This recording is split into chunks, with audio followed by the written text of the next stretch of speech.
One election scheme ముందుకు రాబోతోంది. ఈ ఏడాది కులగణన జనగణన పూర్తవుతాయి. వచ్చే ఏడాది డీలిమిటేషన్ చాలా ఫర్మ్గా గవర్నమెంట్ ఆఫ్ ఇండియా ఈ విషయంలో నిర్ణయం తీసుకుంది. ఎప్పుడైతే నియోజకవర్గాల పునర్విభజన ప్రక్రియ పూర్తవుతుందో ఒక వన్ నేషన్ వన్ ఎలక్షన్ కోసం మొత్తం ఇది కార్యక్రమాలు సమాయత్తం అవుతాయనేది స్పష్టంగా ఇండికేట్ అవుతుంది.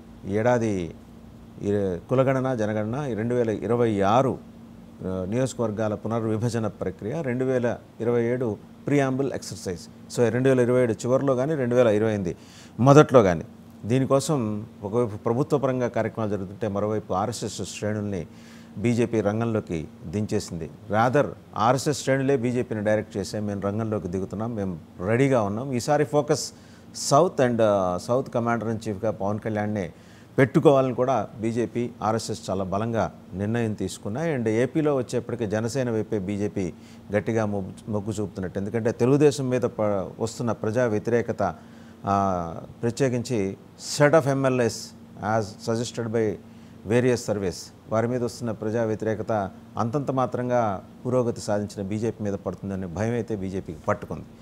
సో ఓవరాల్గా ఈ సబ్జెక్టులోకి వెళ్లే ముందు బిగ్ డిబేట్లో మనతో పాటు పార్టిసిపేట్ చేస్తున్నారు చందు సాంబశివరావు గారు, జనసేన నాయకులు, షేక్ బాజీ గారు, బీజేపీ అధికార ప్రతినిధి, అలాగే నరసింహప్రసాద్ గారు, TDP state wing cultural president, and అలాగే కాకుమాన్ రాజశేఖర్ గారు, వైసీపీ సీనియర్ నాయకులు. అందరికీ నమస్తే అండి. మనం సబ్జెక్టులోకి వెళ్లే ముందు చందు సాంబశివరావు గారి దగ్గరికి వెళ్లే ముందు తాజాగా ఒక సర్వే వచ్చిందండి. ఈ రైజ్ విడతల వారీగా ఇస్తున్నారు వాళ్ళు. మొన్న గోదావరి జిల్లాల గురించి ప్రస్తావన చేశారు. ఇప్పుడు వచ్చేసరికి ఉత్తరాంధ్రది కూడా అయిపోయింది. అండ్ గోదావరి జిల్లాల మీద ఇచ్చిన సర్వేలో 19 మంది ఎమ్మెల్యేల మీద వ్యతిరేకత. మొన్న ఉత్తరాంధ్ర ఇచ్చారు, అందులో 17 ఇచ్చారు. 17లో 9 మంది వ్యతిరేకత, 9 మంది మీద సివియర్ వ్యతిరేకత. ఇక్కడ 19 మంది అందరూ ఉన్నారు. ఇక్కడ కేవలం ఒక తెలుగుదేశం, జనసేన, అక్కడ బీజేపీ లేకుండా పోవచ్చు. బట్ ఈ రెండిట్లో గోదావరి మీద పట్టు కోల్పోతున్న జనసేన మెజారిటీ వన్ టైం ఎమ్మెల్యేలుగా మిగిలిపోయే ఛాన్స్ టీడీపీ ఇన్ఛార్జీలదే ఇక్కడ పెత్తనం. ఇసుక దందా, కరెంటు బిల్లులు, సంక్షేమ పథకాలములు, అలాగే పంట కొనుగోలు, ఇవన్నీ కూడా ఇప్పుడు మేజర్ ఫ్యాక్టర్స్ కాబోతున్నాయి. మొన్న చూసుకుంటే ఉత్తరాంధ్రలో 17, ఇప్పుడు 19 కనుక చూసుకుంటే 36. చంద్రసాంబశివరావు గారు 36 మంది మీద వ్యతిరేకత. మీరు అనొచ్చు it's too early to arrive in to conclusion, నేను కూడా దాంతో ఒప్పుకుంటా. కానీ ఇది ఒక హెచ్చరిక, అవునా కదా? హుస్సేన్ గారు, మీకు ప్యానల్లో ఉన్న పెద్దలు రాజశేఖర్ గారికి, బాజీ గారికి, టీడీపీ ప్రతినిధి అందరికి కూడా నమస్కారం. ఈ అంటే ఈ సర్వేలు, ఈ assessments from time to time వస్తుంటాయి. మనం వాటిని సీరియస్గానే తీసుకోవాలి, నో డౌట్ అబౌట్ ఇట్. దాన్ని మనం డిస్కౌంట్ చేయకూడదు. అట్ ద సేమ్ టైం ఒక్క సంవత్సరంలోనే అంతా జరిగిపోయింది అని అనుకోవడం కూడా కరెక్ట్ కాదు. ఇంకా మనకు 4 సంవత్సరాలు అయింది.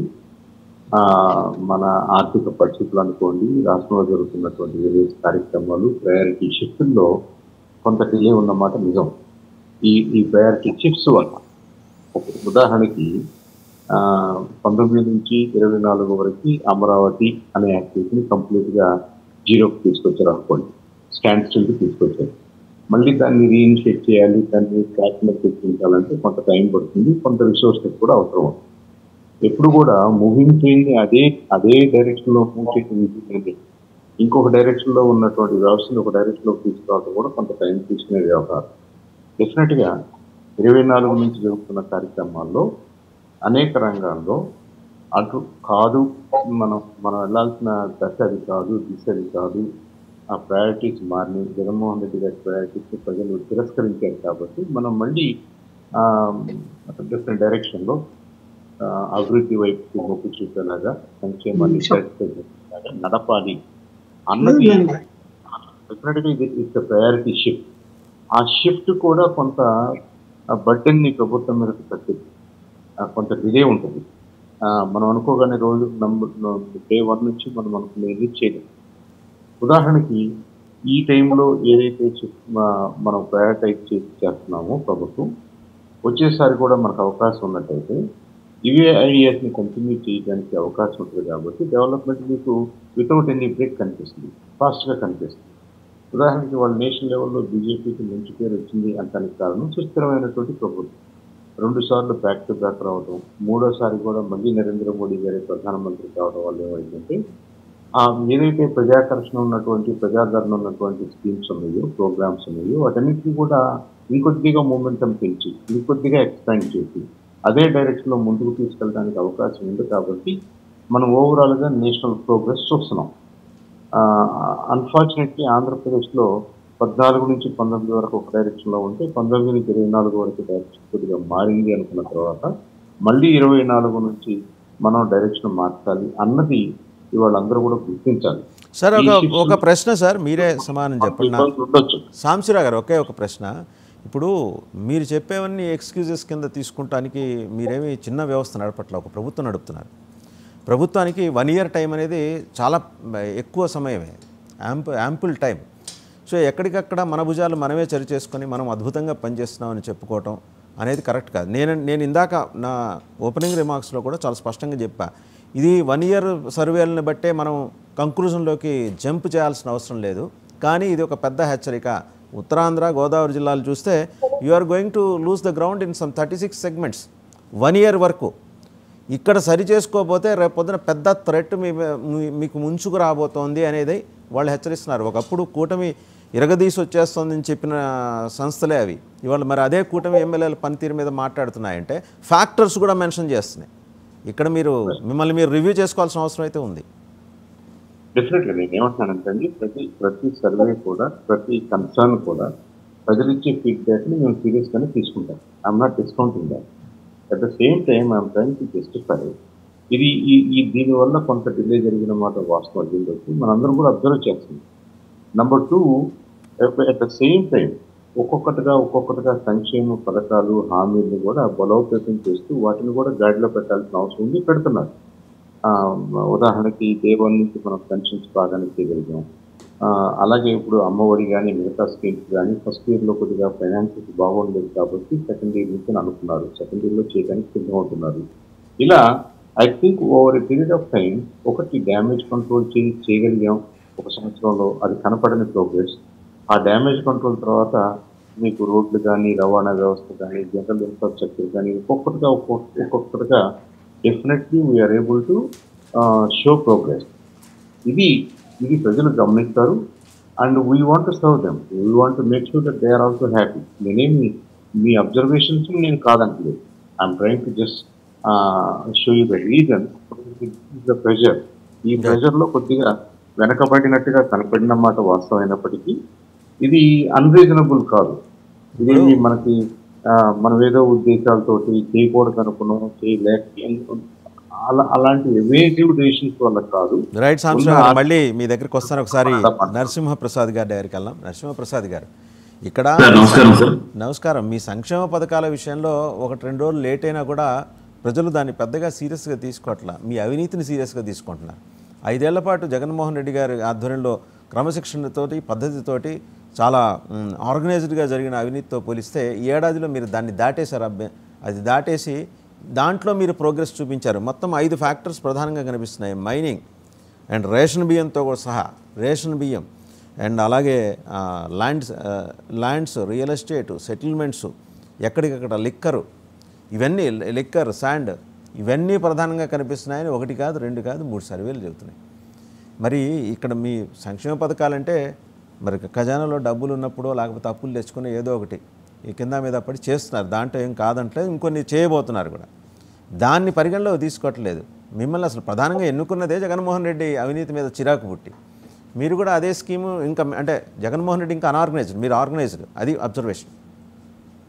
సార్ నమస్కారం సార్, మీకు ప్యానల్ ఉన్న పెద్దలకి, మన ప్రేక్షకులందరికీ కూడా శుభోదయం సార్.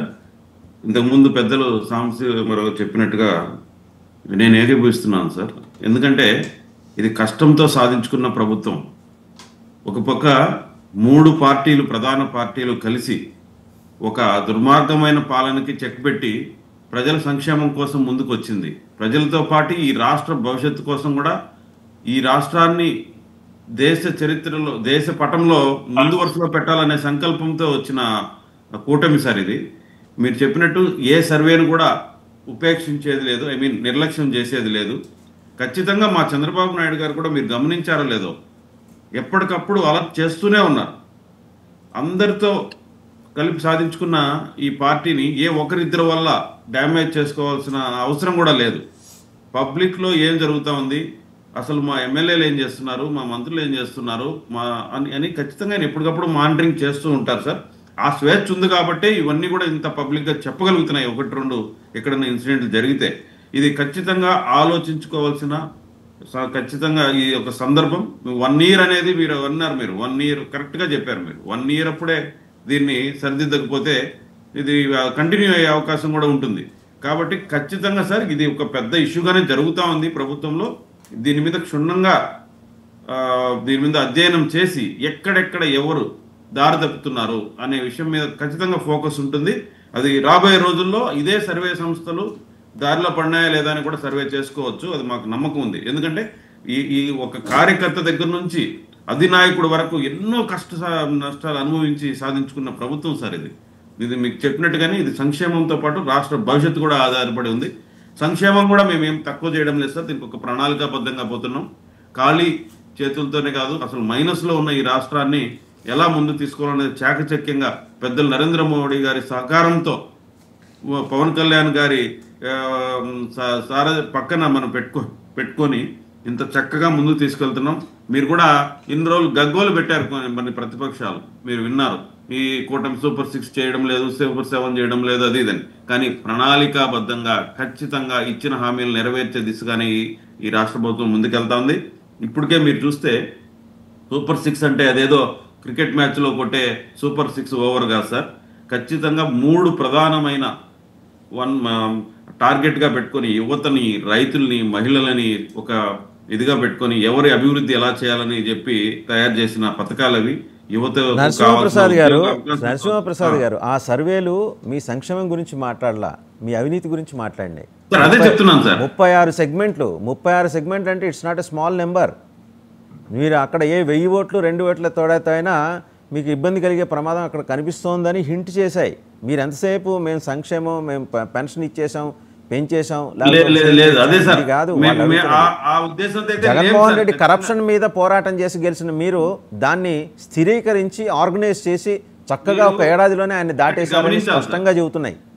మీరు ఒకటి గమనించాలి సార్, గత ప్రభుత్వంలో అసలు ఎమ్మెల్యేలు అనేవాళ్ళు ఉన్నారా ఈ రాష్ట్రంలో, వీళ్ళని పట్టించుకుంటుందా, అసలు వీళ్ళకి హక్కులు ఉన్నాయా అనేది కూడా మనకు ఒకసారి గమనించాలా, ఎంత స్థితిలో ఉన్నారో వాళ్ళని.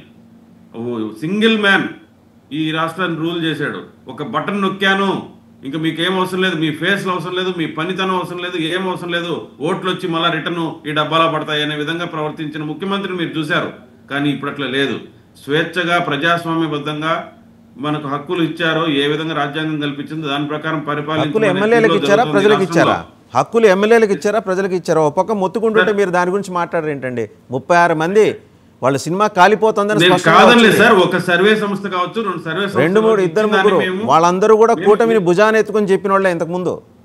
డెఫినెట్ గా సార్ మేము వాటిని పరిగణలోకి తీసుకుంటామనే చెప్తున్నాం. మేము కేరళ జిల్లా గతంలో ముఖ్యమంత్రులు ఇవన్నీ నిర్లక్ష్యం చేశారు. గతం వదిలేయండి సార్, గతం జగన్మోహన్ రెడ్డి గతం, ఆయన పార్టీ గతం, మీరు వర్తమానంలో ఉన్నారు, వర్తమానం మాట్లాడిన అంటున్నాను నేను. అందుకే సార్ మా ముఖ్యమంత్రి గారు ఎప్పటికప్పుడు అలర్ట్ చేస్తున్నారు. మీరు గమనించారా లేదా? మీరు అది కూడా ప్రసారం చేయాలి. మీరు చాలాసార్లు చెప్పాం ఆయన మొత్తుకున్నా సరే మారలేదు మీ వాళ్ళ తీరు అనేది.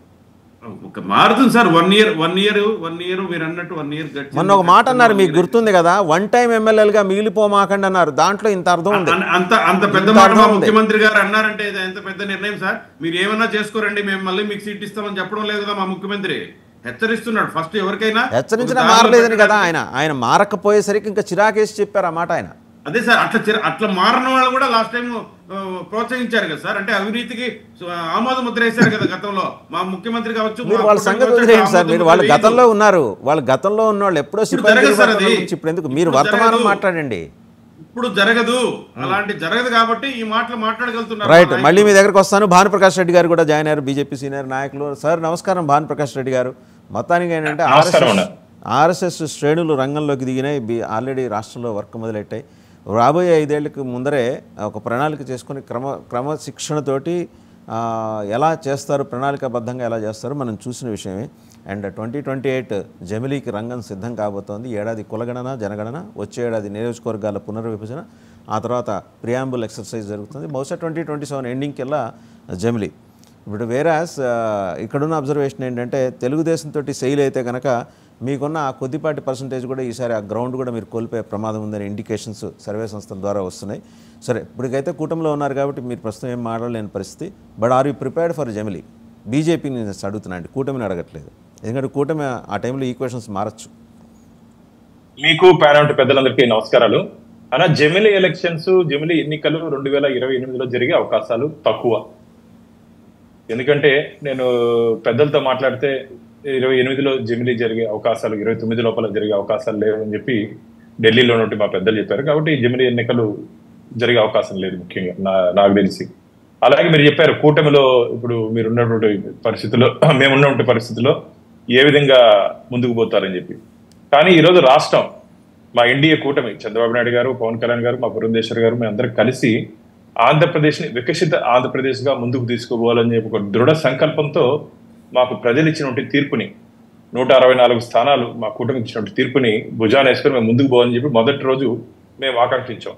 కానీ గత 5 సంవత్సరాలు 2019 నుంచి 2024 వరకు ఆంధ్రప్రదేశ్లో జరిగినటువంటి ఆర్థిక విధ్వంసం మొత్తం ఖజానా ఖాళీ చేసి లక్షల కోట్ల రూపాయలు అప్పులు తీసుకొని వచ్చి మొత్తం జీతాలు ఇచ్చే పరిస్థితి కూడా లేని పరిస్థితికి అన్నపూర్ణ ప్రదేశ్ ఉన్న ప్రదేశ్ని తీసుకుని రావడం జరిగింది. దాన్ని గాడిలో పెట్టడానికే మాకు ఏడాది పెట్టింది. ఆ రాష్ట్ర ఆర్థిక పరిస్థితిని గాడిలో పెట్టడానికే మాకు ఏడాది సమయం పెట్టింది. అందుకనే మీరు ఇంతకుముందు చెప్పారు, సూపర్ 6 కానీ మిగతా సంక్షేమ పథకాలు కానీ ఖచ్చితంగా దశల వారీగా ఒకటి మేము అనుకున్నది ఒకటి, రాష్ట్రంలో జరిగింది ఒకటి. ఎందుకంటే జగన్మోహన్ రెడ్డి గారి పరిపాలనలో మొత్తం ఆంధ్రప్రదేశ్లో ఉన్నటువంటి అన్ని వ్యవస్థల్ని నిర్వీర్యం చేసి పరిపాలన ఒక ప్రజాస్వామ్య పద్ధతిలో కాకుండా జగన్మోహన్ రెడ్డి రాజ్యాంగం ఆంధ్రప్రదేశ్లో రాజ్యం ఏదని చెప్పి ఆంధ్రప్రదేశ్ రాష్ట్ర ప్రజలు భావించి మాకు ఈ మ్యాండేటరీ ఇచ్చారు. జగన్మోహన్ రెడ్డి గారు మీరే కదా బూతులు, మీరే కదా మాకు బటన్ నొక్కేది, మేము కూడా నొక్కుతామని చెప్పి వాళ్ళు జగన్మోహన్ రెడ్డి గారు అనుకున్నట్టు సంక్షేమ పథకాలు వారికి శ్రీరామ రక్ష అయింటే ఖచ్చితంగా పథకాల మీద ఆధారపడి పొలిటికల్ పార్టీలు ముందు పెడితే ఎవరు ఎక్కువ పథకాలు ఇస్తే వాళ్ళే గెలవాలి. కానీ పరిపాలన అవినీతి, దౌర్జన్యం, అరాచకాలు ఇవన్నీ ప్రజలు సహించరన్న. మీరు కానీ గమనించినట్టయితే ఆ 5 సంవత్సరాల కాలంలో ప్రతిపక్షాల మీద దాడి, పత్రికల మీద దాడి, ప్రజల మీద దాడి ఇవన్నీ అణగదొక్కుని 5 సంవత్సరాలు భరించారు. ఎన్నికల రూపంలో వాళ్ళు ఇచ్చారు. కాబట్టి ఇప్పుడు మాకున్నటువంటి టార్గెట్ అయిపోయింది. గత ఏం చేయాలి, ఆంధ్రప్రదేశ్కి ఎలా ముందుకు తీసుకుపోవాలి అని చెప్పి ఆలోచనతో మేము ముందుకు పోతున్నాం. కేంద్ర ప్రభుత్వం అన్ని విధాల ఆంధ్రప్రదేశ్కి సహాయ సహకారాలు అందిస్తూ ఉంది. పోలవరం విషయంలో కానీ, అమరావతి విషయంలో కానీ, road connectivity, air connectivity, rural connectivity, ఈ అన్ని కనెక్టివిటీని ఎక్కడెక్కడ అనుసంధానం చేయాలో దాంట్లో పూర్తి స్థాయిలో కేంద్ర ప్రభుత్వం కూడా ఆంధ్రప్రదేశ్ రాష్ట్ర ప్రభుత్వానికి, నేను మళ్ళీ చెప్తున్నా, పార్టీలు వేరు, ప్రభుత్వాలు వేరు. కాబట్టి కేంద్ర ప్రభుత్వం ఆంధ్రప్రదేశ్కి అన్ని విధాల సహాయ సహకారాలు అందిస్తాను. అందరూ దానిలో భాగంగా భారతీయ జనతా పార్టీ కేంద్రం ఉంటే పెద్దలతో నిత్యం మాట్లాడుతూ ఎక్కడెక్కడ లోపాలు ఉన్నాయి దాంతో నేను ఏకీభవిస్తాను. భానుప్రకాష్ రెడ్డి గారు, పార్టీలు వేరు, ప్రభుత్వం వేరు, కానీ కరప్షన్ ఒక్కటే. నేను మీరు ఎక్కడన్నా దాని మీద మాట్లాడతారేమో చూస్తున్నా, చాలాసేపు విన్నా, మీరు అది ఇగ్నోర్ చేశారు. 36 సెగ్మెంట్లు, ఒక సర్వే ప్రకారం 36 సెగ్మెంట్లో వన్ టైం ఎమ్మెల్యేలు మిగలబోతున్నారు. ఒక లెక్క ప్రకారం 44లో వ్యతిరేకత, 19 మంది ఇంటికి వెళ్ళిపోబోతున్నారు. అండ్ ఇంకొకళ్ళు అయితే ఏకంగా 71 చెప్పారు. ఇది వార్నింగ్ ఎందుకు తీసుకోవట్లేదు మీరు అని అడుగుతున్నాను. ఎవరైనా సరే అవినీతి ఎవరు చేసినా సరే, ఏ పార్టీ చేసినా, ఏ వ్యక్తి చేసినా సరే దాన్ని సహించేది లేదు. గతంలో జగన్మోహన్ రెడ్డి పార్టీకి ఆంధ్రప్రదేశ్ రాష్ట్ర ప్రజలు చీదరించుకుని ఫ్యాన్ రెక్కలు విరిచారంటే దానికి కారణం అవినీతి, అరాచకం. ఆ పని ఏ పార్టీ చేయకూడదు అంటున్నా, ఏ పార్టీ, ఏ కూటమి కానీ చేయకూడదు. ప్రజాస్వామ్యంలో ప్రజలు ఓటేసి గెలిపించింది వారి ఆశల్ని, వారి ఇష్టాల్ని మనం ఏ విధంగా ముందుకు తీసుకుపోతామని, అంతేగాని కరప్షన్ పేరుతో జోబులు నింపుకునేదానికి కాదు. కాబట్టి మీరు చెప్పింది 80ల ముందర అద్భుతంగా ఉమ్మడి ఆంధ్రప్రదేశ్లో, ప్రత్యేకించి ఆంధ్ర ప్రాంతంలో కూడా అద్భుతంగా ఉన్న బీజేపీ గ్రాఫ్ తెలుగుదేశంతో కలిసిన తర్వాత పడిపోయిందనే అభిప్రాయం చాలామంది, మీరు బయటికి చెప్పపోయినా మీ నాయకులు, మీ కార్యకర్తలు, ఆర్ఎస్ఎస్ శ్రేణుల్లో కూడా ఉంది. ఇవాళ ఇంకా దిగజారిపోయింది ఆ గ్రాఫ్, తెలుగుదేశం కరప్షన్ అంతా వచ్చి మీ మీద పడుతోంది అని చెప్పేసి అంటున్నారు. ఒకటి, ఈరోజు మా ఎదుగుదల చూసి ఓరవలేని వారు కూడా అవాస్తవాన్ని ప్రజల్లోకి తీసుకుని వెళ్తున్నారు. ఎందుకంటే ఈరోజు మా ఎన్డీఏ కూటమి ఎదుగుదలని, అంటే మీరు చెప్పినట్టు సర్వే రిపోర్ట్స్ అన్ని 100% కరెక్ట్ అని చెప్పలేము. కానీ ప్రజా తీర్పుని గౌరవించాల్సిన బాధ్యత మా మీద ఉంది.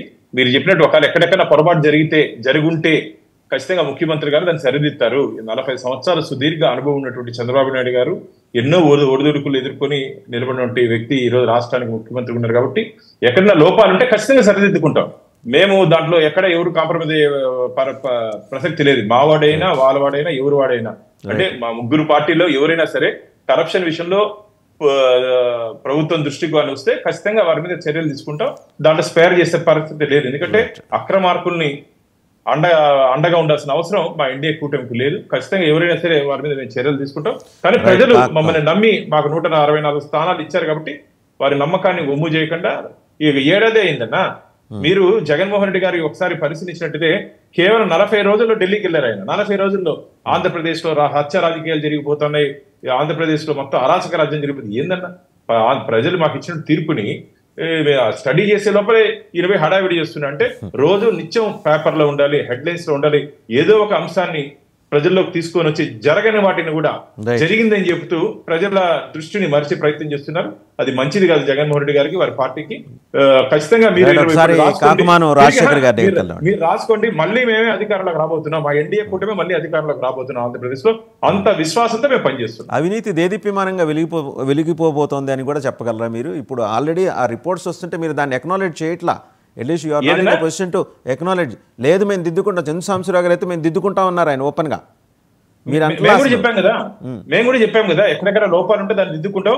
కానీ అవకాశం ఏముంటున్న ప్రతిపక్షాలకు అవకాశం ఏము మాకు ఇచ్చినటువంటి మ్యాండేట్ 164 స్థానాలు ఇంకా పెంచుకునే ప్రయత్నం చేస్తాం, కానీ తగ్గించుకునే ప్రయత్నం అయితే ఎట్టి పరిస్థితుల్లో మేము చేసే ప్రసక్తి లేదు. మా దృష్టి మొత్తం ప్రజలపైనే ఉంటుంది, కానీ వ్యక్తిగతంగా ఎమ్మెల్యేని కాపాడడం విషయం మీద మాత్రం మాకు ఉండదు. మా ఇండియా కాకుమాన్ రాజశేఖర్ గారి దగ్గర వెళ్దాం. రాజశేఖర్ గారు, ఇదండి అంటే వాళ్ళకేదో 17, 19, 36 సెగ్మెంట్లో వాళ్ళు వన్ టైం ఎమ్మెల్యేలుగా మిగలబోతున్నారనే ఇండికేషన్స్ ఈ కూటమి అధికారంలోకి వస్తుందని చెప్పిన 2 ప్రముఖ సర్వే సంస్థలే మళ్ళీ అవే అబ్జర్వేషన్స్ ఇచ్చాయి. మీరు 5 ఏళ్ళలో చేసింది వీళ్ళు కేడాదిలోనే దాన్ని స్కోర్ ఓవర్ చేసేసట. సో అది వాళ్ళకి అదొక్కటే ప్లస్ పాయింట్గా కనిపిస్తుంది. సంక్షేమ పథకాల విషయంలో ప్రజలు పెద్దగా దాన్ని ఇస్తారు, ఏదో కింద మీద పడి ఇస్తారని ఒక నమ్మకంతో ఉన్నారు, కానీ అవినీతిని టాలరేట్ చేయలేకపోతున్నారు. మీరు దేనికైతే ఒక అనార్గనైజ్డ్గా మీరు వెళ్ళిన మీరు చేసిన కరప్షన్ యాక్టివిటీస్ని వీళ్ళు ఆర్గనైజ్ చేశారనే ఒక ఇంప్రెషన్లోకి జనం వచ్చారు. మీరేమో విక్టిమ్ రోల్ ప్లే చేయకుండా ఎంతసేపటికి మీదకు వస్తాం, దాడి చేస్తాం, మేం చేసిందే కరెక్టు, అంటే చాలా ఒంటెత్తు పోకటంతో వెళ్తున్నారు. రిసీవింగ్ ఎండ్ లేదు, ఓన్లీ వన్ వే కమ్యూనికేషన్. మీ నాయకుడు చెప్పింది మీరు కమ్యూనికేట్ చేయటమే కానీ మీరు చెప్పేది ఆయనకి వెళ్ళదు. అది స్పష్టంగా కనిపిస్తుంది. ఈ పరిస్థితిని మీరు ఏమన్నా అడ్వాంటేజ్గా మార్చుకోవడానికి ప్రయత్నం చేయాలంటే జనంలోకి వెళ్ళాలి. అసలు అలాంటి ఆలోచనలు ఏమైనా ఉన్నాయా మీకు, జనంలోకి వెళ్ళే ఆలోచనలు? So good morning sir. ప్యానెల్లో ఉన్నటువంటి మిత్రులందరూ కూడా ముందుగా నమస్కారాలు. నేను ఈ సందర్భంగా ముందుగా ఒక విషయం మీతో మాట్లాడదలుచుకున్నాను సార్. అంటే ఇప్పుడు మీరు కూడా మాటల్లో చాలా స్పష్టంగా మరి జగన్మోహన్ రెడ్డి గారి యొక్క ప్రభుత్వం అవినీతి వల్ల మరి దాన్ని ఎత్తి చూపి మీరు అధికారంలోకి వచ్చారు అని మాట్లాడడం జరిగింది. దాన్ని నేను తీవ్రంగా ఖండిస్తున్నాను. మీరు మాట్లాడింది అయితే ప్యానల్లో వాళ్ళు మాట్లాడారు. కానీ అవినీతి అనేటువంటిది ఏ ప్రభుత్వం అయినా అక్కడక్కడ ఎక్కడో ఒక చోట ఉంటుంది, అది అలా ఉంచండి. కానీ గత ప్రభుత్వం అధికారంలోకి వచ్చింది కేవలం మేమేదైతే సంక్షేమ పథకాలు ఇస్తున్నామో వాటిల్ని మించి చేస్తామని చెప్పడం వల్లే వాళ్ళ అధికారంలోకి రావడం జరిగింది తప్పితే ఈ వేళలాగా ఈ రోజు చేస్తున్నటువంటి అట్టగోలు అవినీతి వల్లే ప్రభుత్వాన్ని కోల్పోయారు అనేటువంటి మాటకి నేను అంగీకరించాను. ఎందుకంటే ఉదాహరణ చూస్తే వాలంటీర్ వ్యవస్థ తీసుకుందాం. 2,60,000 పైబడినటువంటి వాలంటీర్ వ్యవస్థకి వాళ్ళు 5,000 ఇస్తున్నారు ఆ ప్రభుత్వం, మేము 10,000 ఇస్తాము అనేటువంటి మాట నమ్మబలికింది వీటి కాదా? లేవంటే ఇంకొక మాట కూడా చెప్పాలంటే అమ్మఒడి వాళ్ళు ఒకరికి ఇస్తున్నారు, మేము ఇంటి మొత్తానికి ఇస్తాము, అందరికి ఇస్తామని మాట్లాడినటువంటి మాట వాస్తవం కదా? ఇప్పుడు కూడా ఇవ్వకుండా ఇంకా ఇస్తామనే చెప్తున్నటువంటి సంవత్సరం దాటిపోయినప్పుడు అనేటువంటి మాట వాస్తవం కాదా? లేకపోతే వీళ్ళు చేపట్టినటువంటి అనేకమైన ఇప్పుడు నిరుద్యోగ వృత్తిస్తానన్నటువంటి మాట వాస్తవం కాదా? లేదంటే మరి మహిళలకు 40 సంవత్సరాలు దాటినటువంటి వాళ్ళకి మరి వాళ్ళకు కూడా మరి గుర్తిస్తాం అన్నమాట వాస్తవం కాదా, లేకపోతే రైతులకి ఇస్తాం అన్నమాట వాస్తవం కాదా? ఇంకా ఇలాగ ఎన్నో ఎన్నో ఎన్నో ఎన్నో హామీలు ఇవన్నీ ఇచ్చి, ఓకే అండి, ఇచ్చి, ఇవన్నీ ఇచ్చి మీరు రోజు అధికారంలోకి మాట్లాడేది రావడం ఏంటంటే జరిగింది. ఇవన్నీ అయితే కాదన్నారు. రాజశేఖర్ గారు రాజశేఖర్ గారు ఒక్క నిమిషం అధికారంలోకి కాదన్నారంట. అధికారంలోకి వచ్చిన నరసింహప్రసాద్ గారు మీరు తర్వాత ఆగండి ఒకసారి. మీరు రాజశేఖర్ గారు చేసింది దగ్గరికి రాజశేఖర్ గారు ఒక్క నిమిషం. ఇవన్నీ మీరు రోజు మాట్లాడేవి. నేను అనేది ఏంటంటే ఈ సర్వేలు ఎక్కడా కూడా మీరు ప్రోగ్రెస్ సాధించాయని చెప్పలా. ఇప్పుడు 36 మంది ఎక్కడా కూడా అంటే మీ గ్రాఫ్ అవినీతి వల్ల వచ్చింది అనేటువంటి మాట దానికి మీ నేను గ్రాఫ్ ఖండిస్తున్నాను. కనీసం 2 సెంటీమీటర్స్ 3 సెంటీమీటర్స్ గ్రాఫ్ కూడా మీకు ఇవ్వాలా ఈ సర్వేలు? మీరు అది గమనించండి. అంటే మీరు ఎక్కడున్నారు, యాజ్ ఇట్ ఈస్ 1 ఇయర్ తర్వాత కూడా మీరు అక్కడే ఉన్నారు అని చెప్తున్నాయి. సార్ వీళ్ళు కూడా ఏమన్నారంటే ఇప్పుడు కూడా భానుప్రకాష్ గారు కూడా 1 ఇయర్లో మరి వ్యతిరేకత ఉన్నంత మాత్రాన్ని ఒరిగేది ఏం లేదు, ఏం కాదు, ఇబ్బంది ఏం లేదు, అవన్నీ మేము సర్దుకుంటామనే ఏదో చెప్తారు. కానీ ఒక ప్రభుత్వం అధికారంలోకి వచ్చిన తర్వాత అంటే ఇప్పుడు అన్నం ఉడికిందా లేదా అని ఒక మెతుకు పట్టుకుంటే తెలుస్తుంది అని అంటారు కదా. అలాగే 1 ఇయర్ లోపలే వీళ్ళ యొక్క పనితీరు ఏందో, వీళ్ళ యొక్క అవినీతి ఏందో, వీళ్ళు ఇచ్చిన హామీలు ఏ విధంగా పొంగులో తొక్కారో ప్రజలు స్పష్టంగా చూశారు. కాబట్టి ఇప్పుడు చేసినటువంటి సర్వేలు అన్నారు, సర్వేలు ఒకప్పుడు వీళ్ళకి అనుకూలంగా సర్వేలు వచ్చినప్పుడు ఇదే సర్వే సంస్థలు మంచివి, వీళ్ళకి వ్యతిరేకంగా వస్తున్నప్పటికీ సర్వే సంస్థలు క్రెడిబిలిటీ లేదు, అది వాళ్ళు మాట్లాడే సర్వే సంస్థలు. సరే సర్వే సంస్థలు ఇప్పటికీ మీరు 36 అంటున్నారు, కానీ దాదాపు 70కి పైబడి నియోజకవర్గాల్లో ఇదే పరిస్థితి, అడ్డగోలు అవినీతి జరిగింది అనేటువంటిది మరి అందరూ చూస్తూ ఉన్నారు. అయితే నేను ఇటీవల కాలంలో మొన్నటికి మొన్న అంటే వీళ్ళ అవినీతి ఏ స్థాయికి వెళ్ళిందంటే మరి ఈస్ట్ గోదావరి జిల్లా మొన్న జరిగినటువంటి వెన్నుపోటు ఆ కార్యక్రమంలో భాగంగా మరి ఈ ఫ్రంట్ల ఆర్గనైజేషన్స్ తరఫున ఒక ఇన్ఛార్జిగా నేను వెళ్ళడం జరిగింది. అక్కడికి వెళ్ళి చూస్తే ఏమైంది, అడ్డగోలుగా ఇసుక దోపిడీ జరుగుతా ఉంది. నేను స్పష్టంగా సార్ నేను స్పాట్కి వెళ్ళాను, మీరు ఒక్కడ జూమ్ చేస్తే కనపడతాను.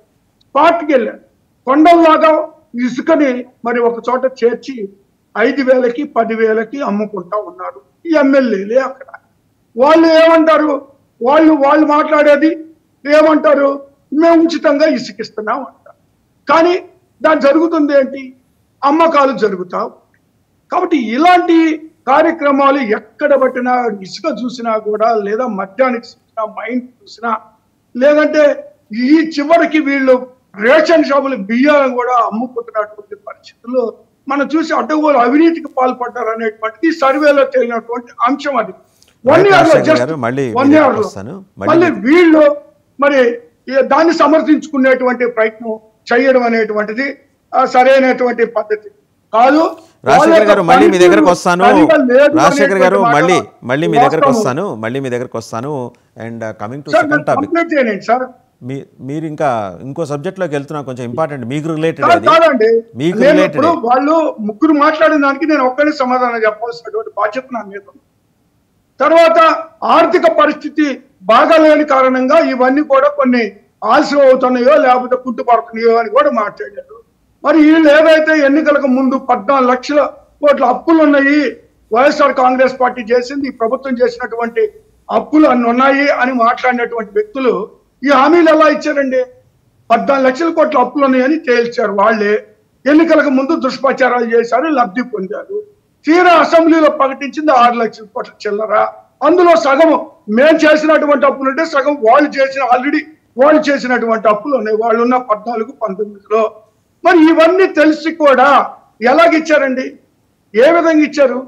ఇప్పుడు పద్ధతి ప్రకారమో లేదా ఆర్గనైజ్డ్ గా చేస్తున్నటువంటి ఆర్థికమైనటువంటి అవినీతి కాకుండా ఆర్గనైజ్డ్ క్రైమ్ కూడా ఈ రోజు వీళ్ళు చేస్తున్నటువంటి పరిస్థితులు ఉంది ప్రభుత్వం. అదేవిధంగా మా మీద బురద చల్లేటువంటి ప్రయత్నాన్ని అప్పుడు చేస్తా ఉన్నారు, ఇప్పుడు చేస్తా ఉన్నారు. రాజశేఖర్ గారు మళ్ళీ వస్తాం మీ దగ్గరికి, ఇంకా వేరే సబ్జెక్ట్ ఉంది. రాజశేఖర్ గారు మళ్ళీ వస్తా మీ దగ్గరికి. ఇప్పుడు ఏలూరులో సాక్షి ఆఫీస్కి నిప్పు పెట్టారు, ఫర్నిచర్ ధ్వంసం చేశారు.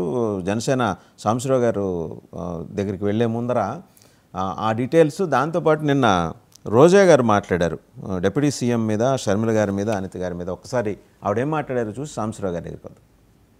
రోజా గారు మాట్లాడింది.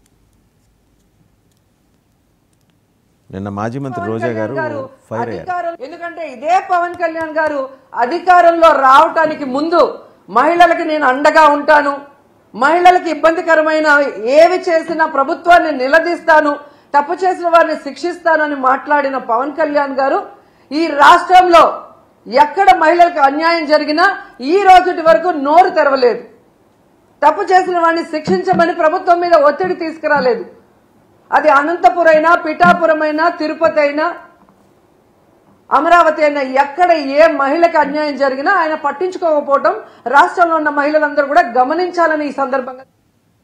రైట్. సాంబశివరావు గారు, ఇప్పుడు ఆవిడ ఇంకా హోమ్ మినిస్టర్ గారి గురించి, షర్మిల గారి గురించి కూడా మాట్లాడారు. దానికన్నా వెళ్లే ముందర నిన్న సాక్షి ఆఫీసుల మీద దాడులు జరిగినాయి. ప్రభుత్వం దగ్గరుండి చేయించిందనేది వాళ్ళ ఆరోపణ. ఇప్పుడు కొమ్మినేని శ్రీనివాసరావు తప్పు చేశారు, ఆయన ఎవరు కృష్ణరాజు గారు తప్పు చేశారు. సరే, కొమ్మినేని గారిని అరెస్ట్ చేశారు, తీసుకెళ్లారు, 14 రోజులు రిమాండ్. ఇప్పుడు అది అయిపోయింది కదా, ఆ ఎపిసోడ్ అయిపోయిన తర్వాత కూడా ఇది మీడియా ఆఫీసుల మీద వెళ్ళి దాడి చేయాల్సినంత నెసిటీ ఏమొచ్చిందండి? అంటే కూటమి ప్రభుత్వానికి లేకపోతే మీ పార్టీల కార్యకర్తలకి అవసరమా? ఆల్రెడీ ప్రభుత్వం చర్యలు తీసుకుంటుంది. ఆయన అరెస్ట్ చేశారు, కోర్టు మాట్లాడుతుంది, ఏంటి ఆయనకి ఏం శిక్ష విధించాలి కోర్టు చెప్తుంది. 14 రోజులు రిమాండ్ వేశారు. అది చూడండి, సెట్టింగ్ ఫైర్. అవసరమా ఇది? డెఫినెట్గా అలాంటివి మనం ఖండించాలి, నిరోధించాలి. మీడియా మీద దాడి అనేది ఎవరు చేసినా, ఏ సందర్భంలో చేసినా కరెక్ట్ కాదు. ఎలాంటి దాడి కూడా కరెక్ట్ కాదు వాస్తవంగా. ఇక్కడ కృష్ణరాజు గారు చేసినటువంటి అనుచిత వ్యాఖ్యలు చాలా మంది మనోభావాలను దెబ్బతీసి, మరి ముఖ్యంగా అమరావతి మీద ఒక డార్క్ షాడోని క్యాప్చర్ చేసి, సార్ ఆయన మొత్తం ఆంధ్రప్రదేశ్ మహిళల మీద చేశాడు సార్. కేవలం అమరావతి కాదు, ఆంధ్రప్రదేశ్ మహిళల మీద చేశాడు, మొత్తం ఎంటైర్ ఆంధ్రప్రదేశ్. కాబట్టి దానికి ఏంటంటే కొంత డెఫినెట్ గానే అప్సెట్ అయ్యారు. యువకులు ఉంటారు, అప్సెట్ అయిన యువకులు ఉంటారు. వాళ్ళందరూ కూడా మనం సముదాయించాల్సిన టైం లాగా కనిపిస్తుంది నాకు. నిన్న కొంతమంది మహిళలు అయితే డైరెక్ట్గా ఏడుస్తున్నారు. ఇది వీళ్ళంటే మా పిల్లలకి పెళ్లిళ్ళు ఎలా అవుతాయి, మన ప్రాంతానికి ఇంత బ్రాండ్ ఇమేజ్ దెబ్బతింటారు కదా, పలానా ఊరు పలానా ఏరియా అనగానే అక్కడంతా ఎయిడ్స్ పేషెంట్స్ ఉంటారంట, ఇదంతా అదంతా అని నెగిటివ్గా మాట్లాడతారు కదా, ఎక్స్ట్రాల్ చేస్తున్నారు కదా. ఇవేంటంటే ఇంటాంజిబుల్ లాసెస్ అండి. బ్రాండ్ ఇమేజ్ చాలా చాలా చాలా తీవ్రంగా దెబ్బతీసే అంశాలు ఇవి, జనరేషన్స్ని ఇంపాక్ట్ చేసే అంశాలు. కాబట్టి దానికి కొంతమంది యువకులు ఏదన్నా అప్సెట్ అయ్యి ఇలాంటి దుర్దురుకు చర్యలు చేస్తున్నా కానీ దాన్ని ఎంకరేజ్ చేయకూడదు. ప్రభుత్వం definitely take care of the law and order agencies will look into that. ఎవరు చేశారు, ఎందుకు చేశారు, ఇలాంటి సందర్భాల్లో వాట్సాప్ గారు కొన్ని యాంటీ సోషల్ ఎలిమెంట్స్ కూడా ఉంటాయి. ఈ పార్టీ ఆ పార్టీ అని కాదు, ఆ పార్టీకి సంబంధం లేకుండానే నేను మాట్లాడుతున్నాను. పార్టీ కార్యకర్తలను అంటానికి కూడా వీల్లేదు. వాళ్ళకి కవర్ కావాలి కాబట్టి క్లెయిమ్ చేసుకుంటారు, మేము పలానా పార్టీ కార్యకర్తలు అని చెప్పేసి. Anti social elements anti social elements అంతే. పార్టీల పరంగా చేయాల్సినటువంటి ధర్నాలు కానీ, ప్రొటెస్ట్లు కానీ, డిమాండ్స్ కానీ అవి డైరెక్ట్గానే చేస్తున్నాం. కృష్ణరాజు గారి మీద చర్య తీసుకోవాలని చెప్పేసి అన్ని పార్టీలు ఓపెన్గానే మాట్లాడుతున్నారు, దాంట్లో ఇబ్బంది ఏం లేదు. ఇలాంటి సాక్షి ఆఫీసెస్ లేదా ఇంకేదన్నా ఆఫీసెస్ మీద దాడి చేయడం, సెట్టింగ్ ఎ ప్లేస్ అనేది ఇది అవాంఛనీయం. Definitely law and order agencies have to take it very seriously, they have to look into that చేస్తారని నేను అనుకుంటున్నాను. ఇంకా 2 సంఘటనలు ఇక్కడ మీతో షేర్ చేసుకోవాలి సాంబశివరావు గారు. ఒకటి ఏంటంటే ఈ కృష్ణా, గుంటూరు, అనంతపురం జిల్లాలకు సంబంధించి ఒక మీడియాలో, ఒక విజువల్ మీడియాలో, పేరు అనవసరం, మీరు కూడా చూసే ఉంటారు, ఇది సిమిలర్ కైండ్ ఆఫ్ రిపోర్ట్. అక్కడ వాళ్ళు బలవంతంగా వ్యభిచార వృత్తిలోకి దిగాల్సి వస్తుందని చెప్పి కథనం ఈ మధ్యకాలంలో ప్రసారమైంది. దానికి సంబంధించి మీ ప్రభుత్వం తీసుకున్న చర్యలు ఏం లేవు. నేరుగా ఇంతకంటే బ్లేటెంట్గా చెప్పారు అందులో. నేను I don't want to name the media agency. బ్లేటెంట్గా చెప్పినా దాన్ని చాలా పక్కన పెట్టారు. ఎందుకంటే మీకు అనుకూల మీడియా అనే ఒక నింద లేదా వాస్తవం దాని మీద ఉండటం వల్ల అదొకటి. అలాగే 2016లో పవన్ కళ్యాణ్ గారు మాట్లాడింది కూడా ఇప్పుడు తెర మీద తీసుకొచ్చారు. బహుశా వైసీపీ సోషల్ మీడియా వాళ్ళేమో. ఒకసారి అది కూడా చూద్దాం. మన అనంతపురం జిల్లా కరువు దేశ యావత్తు తెలిసేలాగా నేను మన కరువుని, మన సమస్యల్ని మన దేశ రాజధాని ఢిల్లీ దగ్గరే తీసుకెళ్ళడానికి సిద్ధంగా ఉన్నాను. మనం ఎంత బాధపడుతున్నాం, ఎంత కరువు కోరల్లో చిక్కుకుపోతున్నాం. ఆడపడుచులు మానాలు అమ్ముకుంటున్నారు. ఆ విషయం కేంద్ర ప్రభుత్వానికి కానీ రాష్ట్ర ప్రభుత్వానికి కానీ తెలుసా? కరువు వల్ల సో అదేండి సాంబశివరావు గారు, అంటే అది అదాటున అనేశారు ఆ రోజున అని మీరు జస్టిఫై చేసుకోవచ్చు. బట్ ఆ రోజు కూడా గాయపడి ఉండొచ్చు కదా మహిళల, అనంతపురం మహిళల మనోభావాలు. సార్ ఇక్కడ కాంటెక్స్ట్ చూడండి, ఎంపతి చూడండి. అక్కడ మనకి కరువు ప్రాంతంలో సరైన సహాయక చర్యలు లేక ప్రభుత్వాలు అటెన్షన్ పే చేయకపోతే కొంతమంది they are force to get in to this unwanted అన్నట్టుగా మాట్లాడారు ఆయన. అంటే it was full of sympathy, it was full of empathy. దాని మీద మనం యాక్ట్ చేయాలనే ఒక బాధ్యత. దాన్ని నేను కేంద్రం దృష్టికి తీసుకెళ్తాను, ప్రభుత్వాల దృష్టికి తీసుకెళ్తాను అన్నప్పుడు ఆయన డెఫినెట్గా చేస్తాడని మనం నమ్మాలి. ఎందుకంటే ఇవన్నీ రోజు ఏదో ట్రంపెట్ పెట్టేసి బ్యాండ్ బజార్లతోటి నేను వెళ్ళాను, కేంద్రంలో ఈ విషయాన్ని గురించి మాట్లాడాను, లేదంటే కేంద్ర ముఖ్యమంత్రి గారితో ఈ విషయాన్ని గురించి మాట్లాడాను, వాళ్ళే ఓపెన్గా చెప్పాల్సిన అవసరం లేదు. డెఫినెట్గా పవన్ కళ్యాణ్ గారు being a very sensitive person, ఆయన ఏం చేస్తున్నారు, బిహైండ్ ద సీన్స్ వీటన్నిటిని కట్టడి చేయాలి, ఇలాంటి పరిస్థితులకు దారితీస్తున్నటువంటి అంశాల మీద మనం ఫోకస్ చేయాలి, వాళ్ళకి ఆర్థికంగా ఎదుగుదలకు మనం సహాయపడాలి. ఇవన్నీ కూడా మంచి ఆలోచనలు. ఒక్కరోజు మీద మనం బటన్ ఆన్ చేద్దాం, ఆఫ్ చేద్దాము, ఎవ్రీథింగ్ విల్ బి ఆల్రైట్ అనుకోవడానికి కూడా అవకాశం లేదు కదా వాస్తవంగా. అక్కడ అనంతపూర్లో ఉన్న పరిస్థితిని ఆయన ఎకనాలజ్ చేశాడు. అది అవుట్ ఆఫ్ కరువు అని చెప్తున్నాడు, అవుట్ ఆఫ్ ఎవరో ఆ కరువు పరిస్థితిని ఎక్స్ప్లైట్ చేస్తున్నారని చెప్తున్నాడు. వాళ్ళకు మనం అండగా నిలబడాలని చెప్తున్నాడు. రాష్ట్ర కేంద్ర ప్రభుత్వాలు దాని మీద దృష్టి పెట్టాలి, ఆ బాధ్యత నేను తీసుకుంటాను, మాకు అవకాశం వస్తే, మాకు అధికారం వస్తే నేను తీసుకుంటాను అంటే definitely is looking into that. ఆయన ప్రోగ్రెస్ రిపోర్ట్ ఏంటనేది అవకాశం ఇచ్చినప్పుడు చెప్తాడు. ఆయన ఏం సాధించాడు, ఏం మాట్లాడాడు, ఎలాంటి కార్యక్రమాలు చేపట్టారు అని. ఇది ప్రతిదాన్ని మనం పబ్లిక్లోకి తీసుకొచ్చేసి దానికి ఆర్థిక మూలాలు, నేర మూలాలు చూడకుండా, వాటిని కట్టడి చేసే ప్రణాళికలు లేకుండా ఇలా ఉంది కాబట్టి ఇది ఫలానా రాజధాని అనేది బాధ్యత రాహిత్యం అంటున్నాను. పవన్ కళ్యాణ్ గారు మాట్లాడిన దాంట్లో బాధ్యత రాహిత్యం లేదు. ఆయన దృష్టికి వచ్చినటువంటి ఒక ఫ్యాక్ట్స్ మీద మనం తీసుకోవాల్సిన చర్యలేంటి, మాకు అవకాశం వస్తే మేము రాష్ట్ర కేంద్ర ప్రభుత్వాలు కలిసి వీటిని సాల్వ్ చేయడానికి, ఈ కరువు కష్టాల నుంచి మహిళల్ని మరి ముఖ్యంగా గట్టెక్కించడానికి మేము ప్రయత్నం చేస్తాము, దానికి సంబంధించిన మాట ఇచ్చాడు ఆయన. వాళ్ళని కించపరచలేదు. నిన్న బహిరంగ సభలో ప్రస్తావన చేయటం, కూడా మాట్లాడొచ్చు బహిరంగ సభలో ఒక నిమిషం సాంబశివరావు గారు, బహిరంగ సభలో ప్రత్యేకించి ఒక ఏరియాకి సంబంధించిన మహిళల గురించి ప్రస్తావన చేయటం ఆయన సదుద్దేశంతో చేసి ఉండొచ్చు గాక, యాజ్ రైట్లీ సెడ్ చేసి ఉండొచ్చు గాక, మరి అది కూడా దీన్ని అట్రాక్ట్ చేస్తుంది కదా అని మరి కొందరు మీకు మళ్ళీ మీరు ఎలా దీంట్లో వాదించారో వాళ్ళు కూడా వాదిస్తున్నారు. ఇప్పుడు వాళ్ళు దాన్ని ఇప్పుడు అంతాకెందుకండి, హోమ్ మినిస్టర్గా ఈ రోజున్న అనిత గారు ఇంతకుముందు ఏం మాట్లాడారు ఒకసారి చూద్దామా, ఆవిడేం మాట్లాడారు జస్ట్ ఒక్కసారి చూద్దాం. పీసీఆర్ ప్లే చేయండి, ఆవిడేం మాట్లాడారు ఇంతకుముందు. నేను మాట్లాడతా విజయలక్ష్మి గారిని ఏమని పిలుస్తారమ్మా అందరూను? విజయమ్మ. భారతిరెడ్డి గారిని భారతమ్మ. విజయమ్మ గారిని విజయమ్మ అని పిలుస్తారు, భారతిరెడ్డి గారిని భారతమ్మ పిలుస్తారు. మరి వీళ్ళ అమ్మ అని పిలిచిన, భారతమ్మ అని పిలిచిన వాళ్ళకి వీళ్ళ నాన్నకి ఏమవుతాడో ఒక్కసారి మనం కూడా ఆలోచన చేసుకోవాలి. నేను మాట్లాడతా విజయలక్ష్మి గారిని ఏమని పిలుస్తారమ్మా అందరూను? విజయమ్మ. భారతిరెడ్డి గారిని భారతమ్మ. విజయమ్మ గారిని విజయమ్మ అని పిలుస్తారు, భారతిరెడ్డి గారిని భారతమ్మ పిలుస్తారు.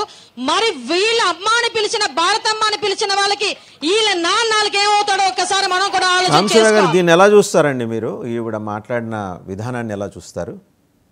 Do you support, do you encourage? వర్షం గారు, ఇది కొంత తొందరపాటు, కొంత ఇమీడియట్గా ఏదో స్టార్లు అయిపోవాలనే తొందర, భాష మీద సరైన అవగాహన లేకపోవటం, సాంప్రదాయాల మీద సరైన అవగాహన లేకపోవటం, అమ్మ నాన్న చెల్లి అనే పదాలు యూనివర్సిటీ లాగా జనరల్ గా గౌరవంతో మాట్లాడతారండి. ఎవరన్నా మహిళలు కనిపిస్తే అమ్మ అని పిలుస్తాం, గౌరవంతో పిలుస్తాం, వేరే ఉద్దేశం. మా అత్తగారిని నేను అమ్మ అంటాను.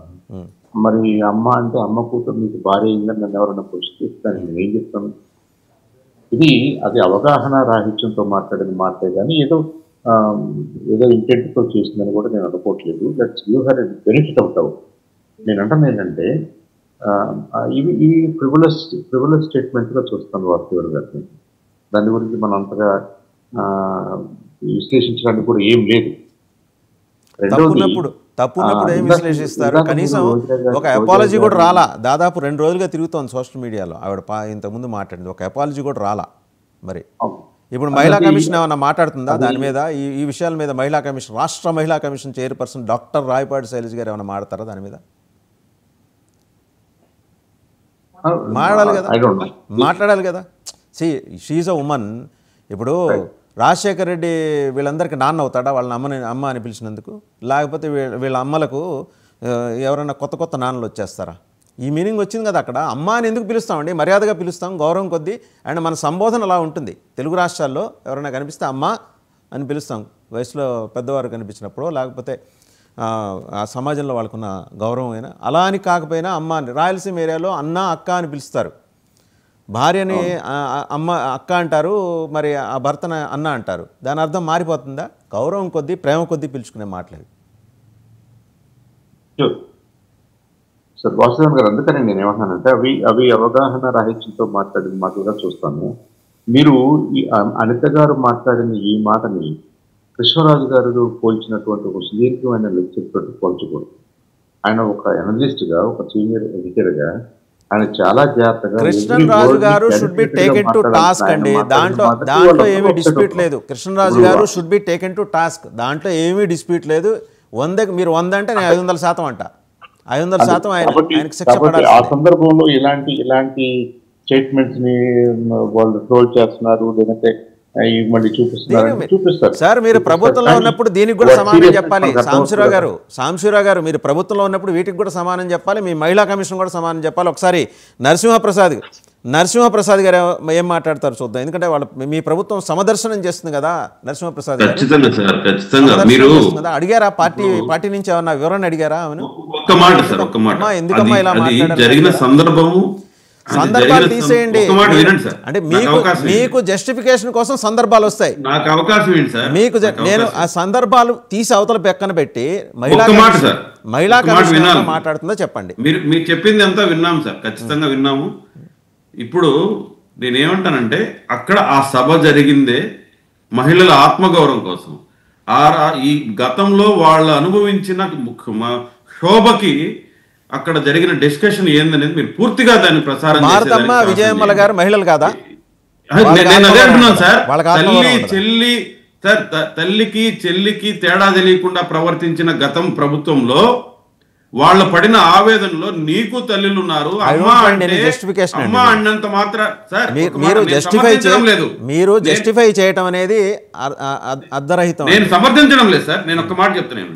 కట్ చేసి పూర్తిగా ప్రసారం చేయండి. ఒకసారి పూర్తిగా మీకోసం ఇంకోసారి పూర్తిగా పెడతాను నేనండి. పూర్తిగా అది ఎందుకు జరిగింది చెప్పండి. వినండి. అందరూ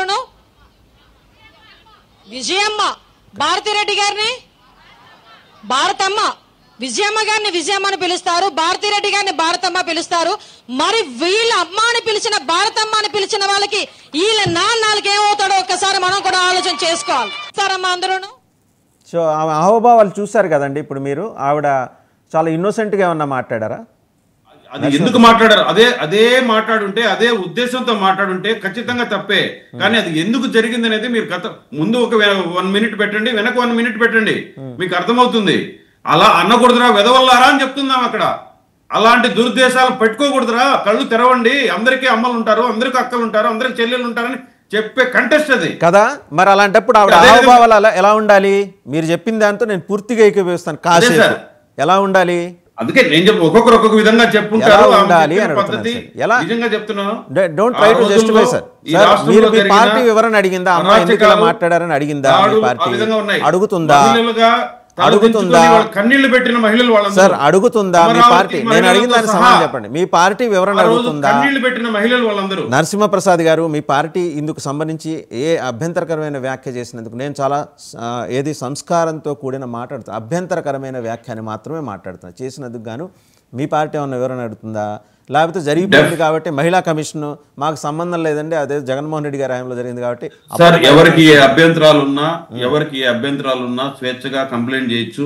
ఆ వ్యవస్థలు చక్కగా పనిచేస్తాయనే గౌరవం తీసుకోవచ్చు కదా, నమ్మకం నాకుంది. సుమోటోగా తీసుకోవచ్చు మహిళా కమిషన్. సార్ మీరు ఇవ్వండి సార్, మీరు ఇవ్వండి. మీరు దాన్ని బాధ్యత తీసుకోండి. అంటే మనకు మనంగా తీసుకోవటం అండి. వాళ్ళు కంప్లైంట్ ఈ సమాజంలో సుమోటో అంటే అర్థం తెలుసు కదా మీకు, మీకుగా మీరు తీసుకోవటం. అదే సార్, అది చెప్తున్నాను కదా. ఇప్పుడు అదే బాధ్యత మీకు కూడా కదా, మీరు తీసుకోలేదని మేము అంటున్నారు కదా, మీరు ఇచ్చి చూడండి. అంటే మీరు తీసుకోరనమాట, ఇంకా ఎవరో ఒకళ్ళు వచ్చి ఇవ్వాలన్నమాట. నేను ఒకటే చెప్తున్నాను సార్, మాకెంత బాధ్యత ఉందో మీకంత బాధ్యత ఉంది కదా. సో మీకు బాధ్యత లేదు కాబట్టి మేము తీసుకోమంటారు ఆ బాధ్యత.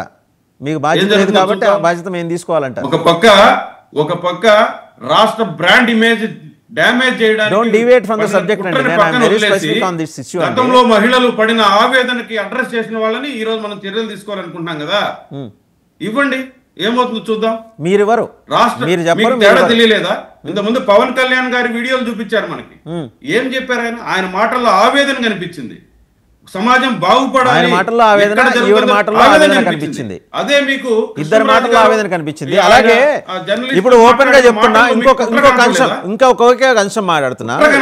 ఒక మీడియా ఏజెన్సీ, ఒక్క నిమిషం ఆగండి సార్, ఒక్క నిమిషం ఆగండి. ఒక మీడియా ఏజెన్సీలో ఒక కథనం వచ్చింది ఇటీవలే, జస్ట్ 10 రోజులు 15 రోజులు అవుతుంది.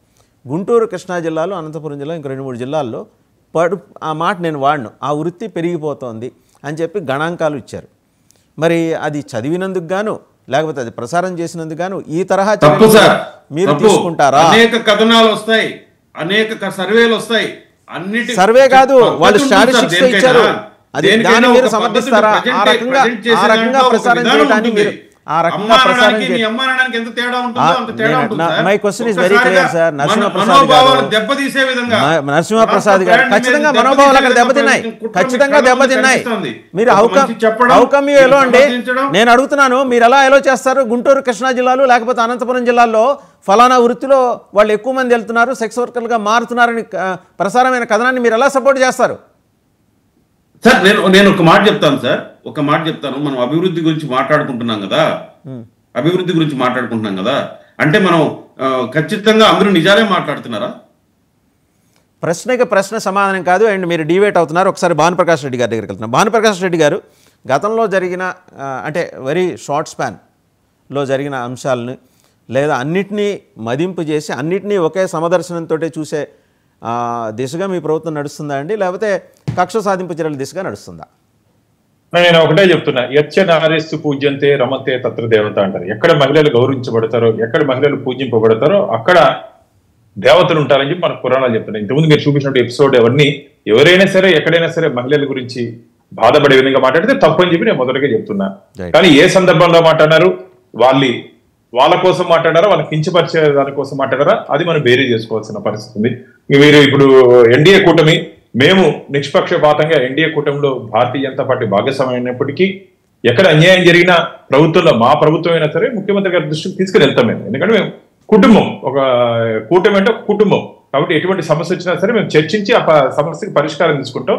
కానీ మీరు చెప్పినట్టు మొన్న జరిగిన ఎపిసోడ్ మీరు కూడా దాన్ని ఖండించారు ఖచ్చితంగా. ఎందుకంటే అమరావతి అంటే ఇంద్రుడు ఏలినట్టు రాజధాని అన్న, దేవతలకు రాజధాని, అంత పవిత్రమైన రాజధానిని వాంటెడ్ గా ఏదో ఇష్యూని తీసుకురావాలని చెప్పి ప్రజల్లో అని చెప్పి వాళ్ళకి జైలుకి పోవాలని చెప్పి కూడా ఉంది.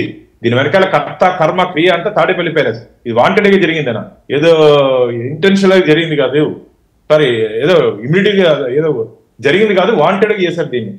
ఆంధ్రప్రదేశ్ లో దీన్ని ఉద్దేశపూర్వకంగా చేసి ఏదో రచ్చ జరగాలి, శాంతి భద్రతలు భంగం. ఇప్పుడు మీరు చెప్పారు సాక్షి కార్యాలయం, వాళ్ళకి కావాల్సిన చేస్తున్నారన్నా ఏదో ఒకటి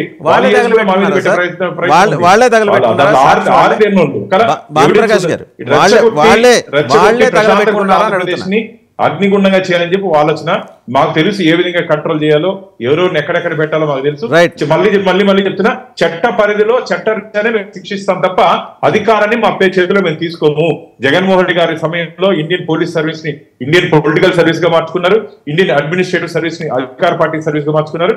మేము అలా కాకుండా చట్ట పరిధిలో ఎవరు తప్పు చేస్తే వాళ్ళని శిక్షిస్తామే తప్ప మాకు వాళ్ళ మీద వ్యక్తిగత కక్ష ఉందని చెప్పి మేము శిక్షించే పరిస్థితిలో మా ఎన్డీఏ కూటమి, మా ప్రభుత్వం మేము ముందుకు పోవు. Right, thank you Bhanuprakash Reddy గారు, చంద్ర సాంబశివరావు గారు, అలాగే నరసింహప్రసాద్ గారు అండ్ రాజశేఖర్ గారు, అందరికీ ధన్యవాదాలు. సో జమిలీ దిశగా అడుగులు పడుతున్నాయి. బీజేపీ పెద్దలు, రాష్ట్ర పెద్దలు డినై చేస్తున్నారు, కానీ ఆ దిశగా ఢిల్లీలో కార్యాచరణ నడుస్తుంది. ఆర్ఎస్ఎస్ శ్రేణులు రంగంలోకి దిగే ఆంధ్రప్రదేశ్లో. అండ్ మరోపక్క కూటమికి కొంచెం అస్టానిషింగ్ రిజల్ట్స్, నుదుటున్న చెమటలు పట్టే రిజల్ట్ కనిపిస్తోంది. ఏడాది పాలన మీద 36 మంది ఎమ్మెల్యేలు వన్ టైం ఎమ్మెల్యేలుగా మిగలబోతున్నారని ఒక ఇండికేషన్ వస్తుంది. వాళ్లే ప్రభుత్వంలోకి వస్తారని చెప్పిన సర్వే సంస్థలు ఇస్తున్న రిపోర్టు. ఒకళ్ళు 36 అంటే ఇంకోళ్ళు 44, ఇంకోళ్ళు 71 అంటున్నారు. సో ఎనీహౌ తక్కువ నెంబరే తీసుకుందాం 36. సో కొంచెం అలార్మింగ్ సిచ్యుయేషనే ఉంది. ఇప్పటికిప్పుడు వాళ్ళు రివ్యూ చేసుకోవాలి. జగన్మోహన్ రెడ్డి ప్రోగ్రెస్ ఒక్క సెంటీమీటర్ కూడా పెరగలేదు అనేది ఆ సర్వే సంస్థలు. సో ఇదేదో వీళ్ళు తగ్గుతోంది కాబట్టి ఆయనకి పెరిగిందని చెప్పలేదు, వాళ్ళు నిష్పాక్షికంగానే చెప్పారు. ఎనీహౌ ఇక్కడ కొమ్మినేని శ్రీనివాసరావు గారి ఎపిసోడ్లో ఫర్దర్గా సాక్షి కార్యాలయం మీద దాడులు, ధ్వంసం ఇదంతా కూడా యాంటీ సోషల్ ఎలిమెంట్స్ చేయిస్తున్నాయని అంటున్నారు. మరి యాంటీ సోషల్ ఎలిమెంట్స్ వైసీపీలో ఉన్నాయా, ఇంకెక్కడి నుంచి వచ్చాయో వేచి చూడాల్సిన విషయం. Thank you very much for watching big debate.